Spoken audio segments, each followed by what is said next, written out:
Vice Chancellors, Professors, Teachers, Honorable Ministers, Parliamentarians, members from media, renowned experts, and business community members, Excellencies, ladies and gentlemen, Assalamu alaikum. It's really a great pleasure and an honor to be here this morning, and I think the subject is extremely important and relevant to the need of the day. I will not repeat what our earlier speakers have said, but I'll certainly submit before your kind consideration certain important points and then seek your, in fact, I'll request all of you, our brothers and sisters who have come from abroad and traveling long distances, just to be here, reflect beyond any ray of doubt their commitment and their concern for their motherland, Pakistan. And I'm very grateful to all of you who have come from Europe, from North America, from Middle East, Far East. It's really a great honor to welcome you here in your own country. خواتین و حضرات، آج جو honourable ministers نے جو گفتگو کی ہے وہ انتہائی ٹھوس اور انتہائی سنجیدہ گفتگو ہے. جناب مفتر صاحب نے مجھے صبح اور انہوں نے ٹھیک کہا، میں نے نیچے لکھا الحمدللہ، لیکن اصل منزل ہماری خود انحصاری کی ہے. Easier sad then done.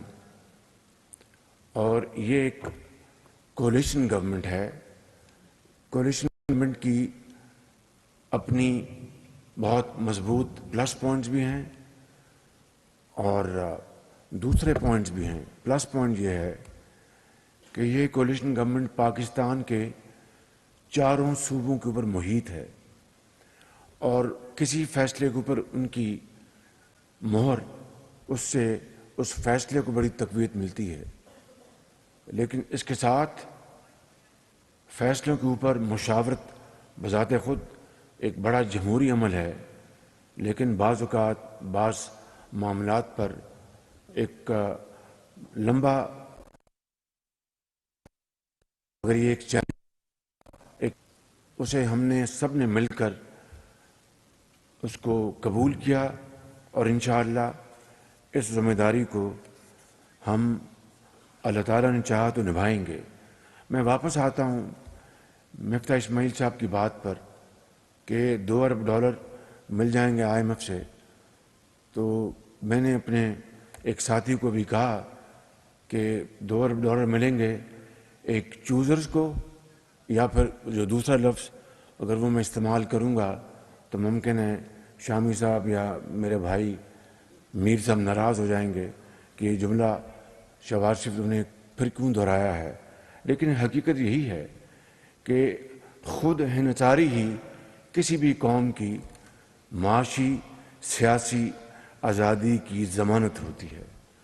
اس کے بغیر کوئی قوم اپنے ذہن اور قلب کے ساتھ مل کر آزادانہ فیصلے نہیں کر سکتی.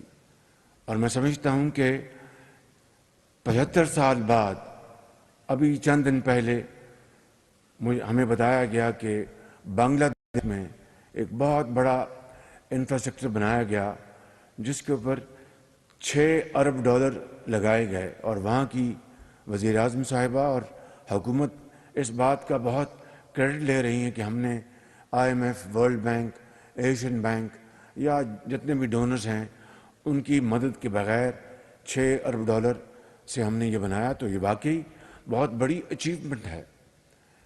پاکستان کے اندر کسی چیز کی کوئی کمی نہیں.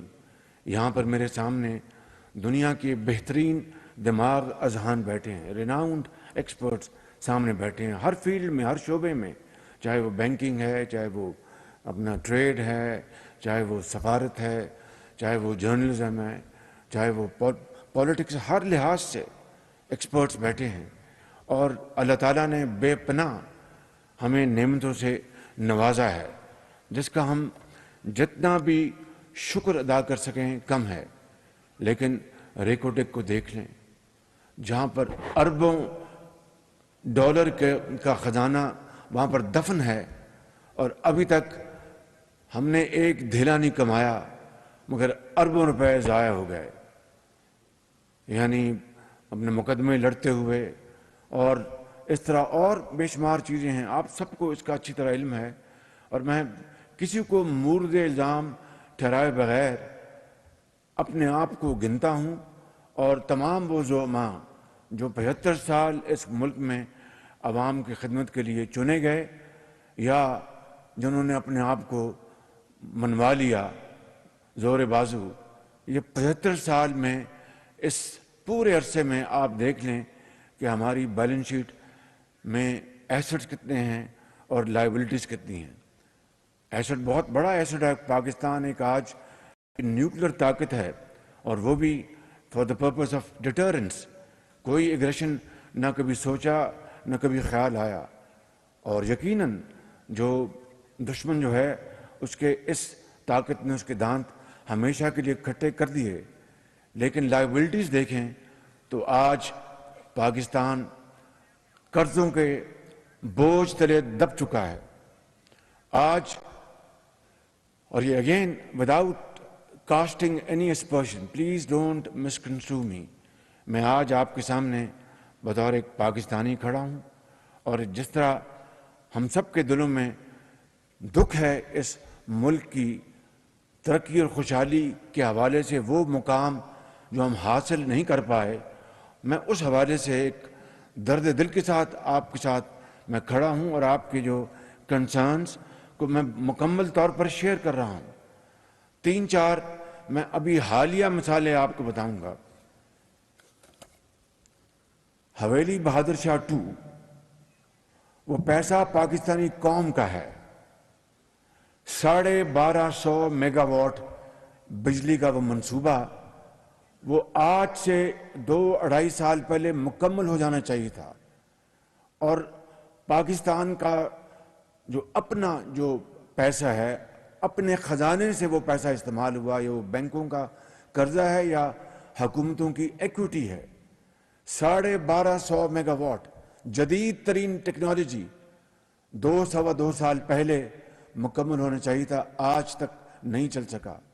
اور اس کے اوپر جو کاسٹ اوور رنز ہیں, آپ کو اچھی طرح اس اصطلاح کو سمجھتے ہیں, اور جو وقت ضائع ہوا, جو بجلی قوم کو ملنی چاہیے تھی, جس نے ہماری جو زراعت کو ہرا بھرا کرنا تھا, صنعتوں کو چلانا تھا, لاکھوں لوگوں کو روزگار ملنا تھا, پروڈکشن ہونی تھی, ریونیوز آنے تھے, یہ سارا آپ جمع کر لیں تو دیکھ لیں کتنا کولوسل نقصان ہوا ہے پاکستانی قوم کو. اسی طریقے سے 3 اور منصوبے, یہ چاروں منصوبے میاں نواز شریف کے دور میں لگے, 3 اور منصوبے جو امریکہ کی مائع ناز کمپنی GE اس کے لگائے گئے تھے میاں نواز شریف کے دور میں, وہ چل پڑے اسی دور میں. لیکن آج گیس نہ ہونے کی بنا پر وہ منصوبے جو ہیں وہ پوری طرح جو ان کی کیپیسٹی ہے اس کے مطابق وہ بجلی نہیں بنا سکتے. کیوں؟ اس لیے نہیں کہ پیسے نہیں ہیں, پیسے آج بھی اپنا پیٹ کاٹ کر ان کاموں کے لیے پیسے مہیا کیے جا سکتے ہیں. لیکن جو حالیہ جو دنیا میں کرائسس آیا ہے, جس کی بنا پر انرجی پوری دنیا میں شارٹ ہو گئی, اور چونکہ ہمارے پاس لانگ ٹرم گیس کے ایگریمنٹ زیادہ نہیں تھے جو, اور پھر میں یہ خود نمائی کی بات نہیں کر رہا, یہ فیکٹس ہیں کہ PMLN میاں نواز شریف کے دور میں جو لانگ ٹرم ایگریمنٹ قطر سے ہوا تھا $13 کے اوپر, جس کے اوپر بہت کیڑے نکالے گئے, اور بعض میڈیا سیکشن میں بھی اس کے بارے میں شکوک و شبہات کا اظہار کیا گیا، اس کے بعد ایک اور ایگریمنٹ ہوتا ہے جو کہ اپنا یہ فیکٹ ہے نا، یہ اخباروں میں اور ٹیلی ویژن پہ آیا، اس کو کوئی ڈینائی نہیں کر سکتا کہ پاکستان کے سپاہ سالار گئے، انہوں نے جناب $10 میں لے لیا ایک اور ایگریمنٹ۔ اس کے بعد جب مارکیٹ $3 پہ آئی سپاٹ، اور لانگ ٹرم $4 یا $5 پہ ہو سکتا تھا، کسی نے سوچا تک نہیں، نہ سپاٹ کے اوپر گیس منگوائی، نہ لانگ ٹرم ایگریمنٹ کیا۔ آج جب دنیا ایک کرائسس میں پھنس چکی ہے تو بڈز کھولی گئی، حالیہ میں اپنے دور کی بات کر رہا ہوں، کسی نے بڈ نہیں کی، اس لیے گیس ہے نہیں، سارا یورپ اس کو خرید رہا ہے اس گیس کو، کیونکہ جو کرائسس ہے آپ کو پتہ ہے اس کی کیا وجوہات ہیں۔ میں ابھی چند دن پہلے اپنے دوسرے دورے پہ گوادر گیا، اور یہ سننے والی بات ہے، وہاں پر ایک ہسپتال گرانٹ سے بننا تھا، وہ ابھی تک وہ جون کی طرح وہ رینگ رہا ہے، 38% بنا ہے اور کئی سال سے وہ کام اس پر جاری ہے۔ ایئرپورٹ بننا تھا، وہ بھی گرانٹ، وہ بھی ابھی دور دور تک اس کی اپنا کنسٹرکشن کی تکمیل نظر نہیں آتی۔ ان کو چھوڑ دیں، میں آپ کو ایک اور جو ایک کیا کہتے ہیں کہ ہیئر ریزنگ میں آپ کو واقعہ بتانا چاہتا ہوں۔ وہیں کا پولان ایک جگہ ہے ایران میں اور ساتھ گوادر ہے۔ کئی سال پہلے پولان تک انہوں نے ایرانی حکومت نے اپنی وہ جہاں پر ٹرانسمیشن لائنز ہیں اس کو مکمل کر لیا، اور گرڈ اسٹیشن بھی 26 کلومیٹر ہے پاکستان گوادر وہاں سے پولان سے سرحد سے۔ 5 سال گزر گئے، 5 سال 26 کلومیٹر کی ہم وہ لائن نہیں بچا سکے۔ تو پھر اگر گوادر کے لوگ یا بلوچستان کے لوگ گلہ کریں گے، احتجاج کریں گے، تو پھر کیا ان کا یہ احتجاج یا گلہ ان کا اپنا ویلڈ نہیں ہے؟ برحق ہے بالکل۔ اسی طریقے سے پانی وہاں پر پونڈ بن گیا، کئی سال لگ گئے۔ اب مجھے انہوں نے بتایا جناب کہ جو نالیاں ہیں جس سے پانی جانا ہے گھروں کو، وہ بڑی زنگ آلود ہیں اور ان کو بدلنا ہے، بدلی جا رہی ہیں، اور انہوں نے وعدہ کیا کہ سپٹمبر تک بدل دیں گے۔ اور ایک اور واقعہ آپ کو بتاتا ہوں کہ ایک بریک واٹر پروجیکٹ ہوتا ہے، کب کسی کی بندرگاہ کے وہ لگتا ہے تاکہ خدا نخواستہ سمندری طوفان آئے تو اس سے جہاز جو لنگر انداز ہوئے ہیں ان کو نقصان نہ پہنچے، پورٹ کو نہ پہنچے۔ اس کے لیے فیزیبلٹی 3 سال سے مکمل ہے، پیسہ موجود ہے، کسی نے ہاتھ تک نہیں لگایا۔ جی $123 ملین موجود ہے، فیزیبلٹی 3 سال سے وہاں پر مکمل پڑی ہے۔ میرے بزرگوں، بھائیوں اور بہنوں، یہاں پر ہمارے دوست ممالک کے سفراء بھی بیٹھے ہیں، ایمبیسڈرز بیٹھے ہیں اور دوست ممالک کے ہیں، مجھے بتائیں کہ پھر اس کا جواب آپ کس سے تلاش کریں گے؟ پھر یہ دن رات پھر متون کرنا، اور ایک یعنی یہاں تک معاملہ چلا جائے کہ میں یہاں پر اس کا کسی بات کا ذکر نہیں کرنا چاہتا، کیونکہ یہ محفل بہت سنجیدہ ہے، میں آپ کا ایک سیکنڈ بھی وقت ضائع نہیں کرنا چاہتا۔ کہنا یہ چاہتا ہوں کہ اس حمام میں سب ننگے ہیں، یہ سب مجھ سمیت ہم سب کی ذمہ داری اور ہماری ذمہ داری ہے بالکل، کہ 75 سال ہو گئے کہ ہم نے باتیں بڑی کی، بلند و بانگ دعوے کیے، لیکن عمل سے ہمارا دامن بہت حد تک اب تک خالی ہے۔ لیکن رونے دھونے سے کوئی بات نہ بنتی ہے نہ بنے گی۔ ابھی آپ دیکھیں کہ اور پھر again it is not for self projection اور self promotion, please don't misconstrue me, میں فیکٹس بتا رہا ہوں۔ ایک فیکٹ تو یہ ہے کہ ابھی چند ہفتے پہلے پاکستان میں پام اپنا یہ خون تیل کی ایک بڑی زبردست ہماری شارٹیج کا خطرہ منڈلانے لگا۔ میں نے خط لکھا انڈونیشیا کی صدر صاحب کو، 3 دن بعد ان سے فون پہ بات ہوئی۔ میں نے اور دوست ممالک کو بھی کہا، ان کا نام میں نہیں لینا چاہتا، ان سے مدد لینے کے لیے کہ شاید انڈونیشیا کا ان سے پاکستان سے زیادہ تعلق مضبوط ہے، ان کو بھی میں نے فون کیا۔ لیکن تیسرے چوتھے دن میری بات ہوگی انڈونیشیا کے صدر سے، اور ان کو میں نے بتایا کہ 23 مئی کی پابندی اٹھ گئی ہے لیکن جہاز ابھی تک نہیں چلے، تو ہماری تو یہاں پر بلبے ہو جائیں کہ خدا نہ خواستہ نہ آیا۔ اللہ تعالیٰ نے کرم کیا، ان کے دل میں گھر کر دیا، انہوں نے اسی وقت اپنے کہا کہ میں بھی انسٹرکشن دے دیتا ہوں۔ وہ نوجوان بیٹھا ہے مخدوم ہمارا وزیر صنعت، ان کو میں نے کہا کہ آپ جائیں انڈونیشیا اور اپنے خرچے پہ، یقین کریں یہ شخص اپنے خرچے پہ وہاں پر گیا، اپنا جکارتا وہاں بیٹھے رہے، جب جہاز چل پڑے تو یہ شخص واپس پاکستان آیا۔ یہ ایک مثال ہے کہ اگر کام کرنا ہو تو پھر بے پناہ دروازے کھل جاتے ہیں، اگر کام نہ کرنا ہو تو پھر وہی پولان اپنے گوادر والا معاملہ ہوگا، پھر وہی آپ کا حویلی بہادر شاہ 2 کا ہوگا، وہی پھر اور معاملات ہوں گے۔ میں کس بات کا ذکر کروں؟ کہنے کا مقصد یہ ہے کہ آج ہم بہت مشکلات میں گھرے ہوئے ہیں، بہت مشکلات میں گھرے ہوئے ہیں۔ یہاں پر برطانیہ کے سفیر بیٹھے ہیں، جو انشورنس گارنٹی جو انہوں نے پاکستان کو مہیا کی ہوئی ہے۔ برطانیہ ہمارے یورپ میں بہترین دوستوں میں سے ہے، مجھے ان کے منہ پہ تعریف کرنی ٹھیک نہیں لگتی، لیکن حقیقت یہ ہے کہ جب ڈیفڈ میں 600 ملین پاؤنڈ پاکستان کے لیے انہوں نے دیا تھا، تعلیم کے لیے اور دوسرے ہیلتھ کے لیے، اور اس کے اوپر بے پناہ کام ہوا، تو وہ جو انشورنس گارنٹی ہے تاکہ وہ ٹریڈ بڑھے، میرا خیال ہے ابھی بھی وہ 1 بلین پاؤنڈ کی شاید، ابھی بھی شاید 2-4 ملین پاؤنڈ سے زیادہ اس میں اضافہ نہیں ہوا۔ تو یہ آپ کس سے گلہ کریں گے؟ کسی سے گلہ نہیں کریں گے، میں اپنے آپ سے کروں گا اور آپ اپنے آپ سے کریں گے۔ اس سلسلے کو ختم کرنا ہوگا، قوم کو منحصل قوم اٹھنا ہوگا اپنی ذاتی پسند اور ناپسند سے، اختلافات کو خدا کے لیے اپنی نسلوں کے آگے شرمندہ ہونے سے بچنے کے لیے اپنی ذاتی پسند ناپسند سے بالا تر ہونا ہوگا، اور ملک کی تقدیر کو بدلنے کے لیے چند فیصلے ایسے کرنے ہوں گے جن کو مدتوں تک کوئی حکومت آئے جائے اس میں تبدیلی نہ کر سکے، ماں سوائے ملک کی مزید بہتری، ترقی اور خوشحالی کے لیے۔ اگر یہ ہم نے نہ کیا تو پھر ہم سرکلز میں گھومتے رہیں گے اور ہمیں تاریخ کے اوراق میں ہمارا خدا نہ خواستہ ذکر بھی نہ ملے گا۔ ابھی میں آپ کو بتاتا ہوں، کل بھی میں نے ذکر کیا کہ کوئلہ جو ہے یہ بہت مہنگا ہو گیا تھا، اور یہ ہمارے دور میں نہیں، پچھلے دور سے مہنگا ہو چکا تھا، دنیا بھر میں آگ لگ گئی تھی تیل کو، گیس کو، کوئلے کو۔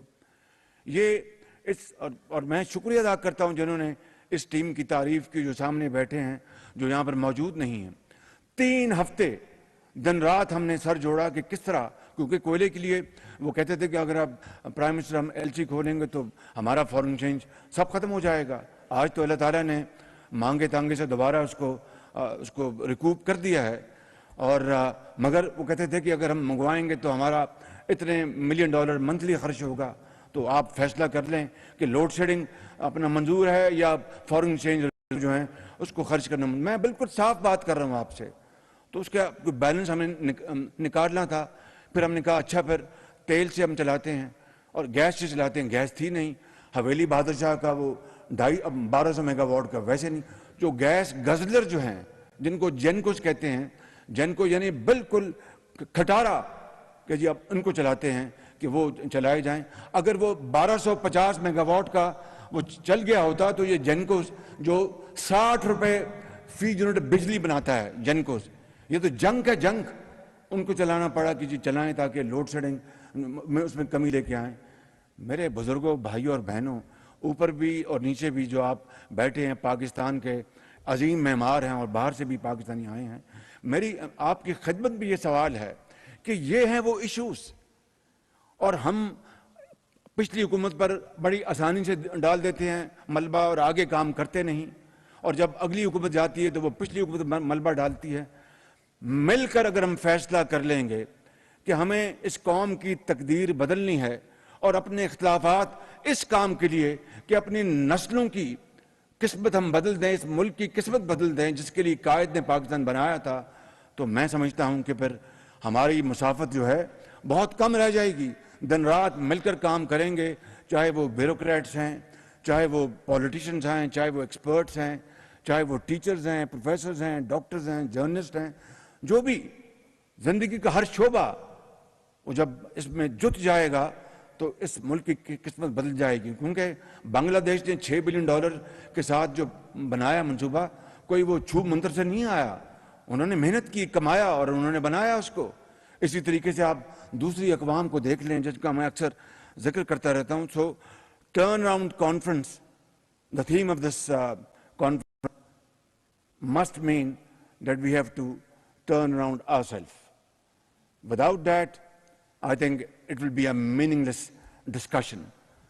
اس کے لیے میری آپ سب سے دست بستہ عرض ہے کہ آپ یہاں بیٹھے ہیں، مجھے اپنی کابینہ کی میٹنگ جا کے اٹینڈ کرنی ہے. میں نے وہ آدھا گھنٹہ میں نے مؤخر کروایا تھا کیونکہ یہ میرے لیے یہ کانفرنس انتہائی امپورٹنٹ ہے.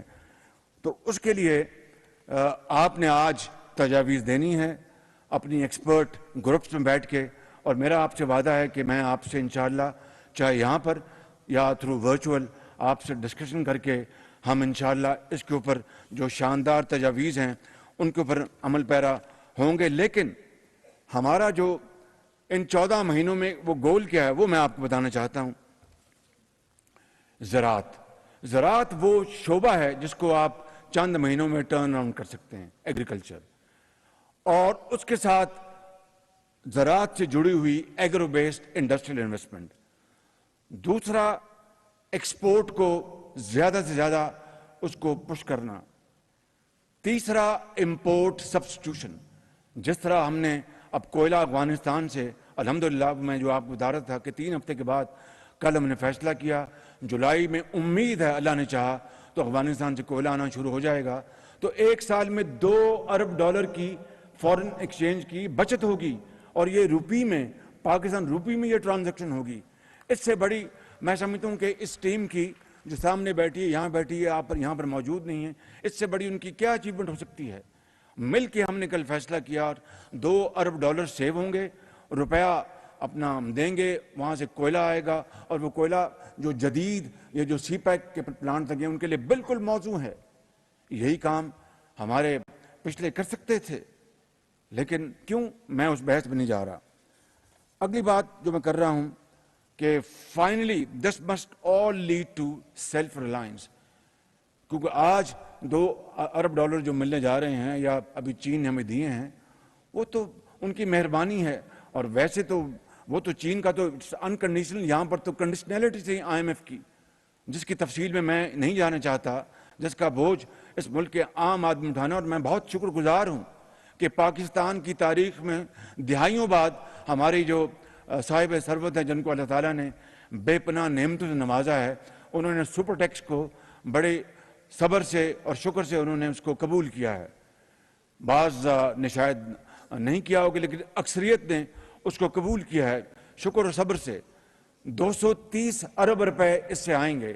میں آپ کو یہاں پر یہ کہنا چاہتا ہوں کہ یہ پیسہ کرنٹ ایکسپینڈیچر کے اوپر نہیں جائے گا، یہ اپنا دفتری اخراجات یا سرکاری اخراجات کی طرف نہیں جائے گا. یہ 230 ارب روپیہ ٹھوس پاکستان کی معیشت اور ترقی اور خوشحالی کے اوپر صرف ہوگا. اس کے لیے انشاءاللہ آپ کو بہت جلد جو منصوبے ہیں ہم سوچ کر انشاءاللہ بتائیں گے کہ یہ پیسہ کہاں لگے گا. اور یقیناً ان ون وے اور دی ادر یہ پیسہ واپس جائے گا سرمایہ کاری کو فروغ دینے کے لیے، ایکسپورٹس کو فروغ دینے کے لیے. اللہ یہ 230 روپیہ جو آئے گا اس سے وہ یعنی جو پیسہ برباد کرنے کے لیے نہیں ہوگا. کیونکہ میں نے بعض پڑھا ہے اخباروں کے تجزیوں کو، ایکسپرٹس کو، کہ یہ پیسہ ضائع نہیں ہونا چاہیے. آئی گارنٹی یو کہ انشاءاللہ پیسہ ضائع نہیں ہوگا اور یہ ضرور انشاءاللہ ملک کی ترقی اور خوشحالی کے لیے استعمال ہوگا. ریئل اسٹیٹ کی آپ نے بات کی، وہ آپ نے بات کر لی، میں اس کا کوئی اس وقت جواب نہیں دینا چاہتا کہ وہاں پر ہمیں اس سے کوئی اختلاف نہیں ہے. ریئل اسٹیٹ اس ملک کا حصہ ہے، لیکن سٹے بازی نہیں ہونی چاہیے، اسپیکولیشن نہیں ہونی چاہیے. اپنا وہاں پر باقاعدہ اس کو آپ اگر اس کو پروڈکٹیو ایسٹ بنائیں گے تو ہم اس کے لیے پوری طرح تیار ہیں. میں آخر میں جو بات کرنا چاہتا ہوں وہ یہ ہے کہ آج کی یہ کانفرنس ہمیں یہ بتائیں کہ سرخ فیتے کو کس طرح ختم کرنا ہے، جس کو میں انشاءاللہ 1 ماہ کے اندر ختم کرنا چاہتا ہوں، پرمٹ راج کو کس طرح ختم کرنا ہے، اور NOC راج کو کس طرح ختم کرنا ہے۔ یہ جو دفتروں کے چکر اب جناب جا رہے ہیں منسٹری پاور میں، اب جا رہے ہیں جناب منسٹری آف انڈسٹریز میں، اب جا رہے ہیں فنانس میں، اب جا رہے ہیں، اب پھر سفارش کروا رہے ہیں فلاں حضرت کی، فلاں ایکسپرٹ کی، فلاں، یہ چکر ختم ہونا چاہیے۔ آج کی یہ کانفرنس اگر ہمیں اس بارے میں اگر راہ دکھائے گی تو یہ آپ کی بہت بڑی ایک کنٹریبیوشن ہوگی انشاءاللہ۔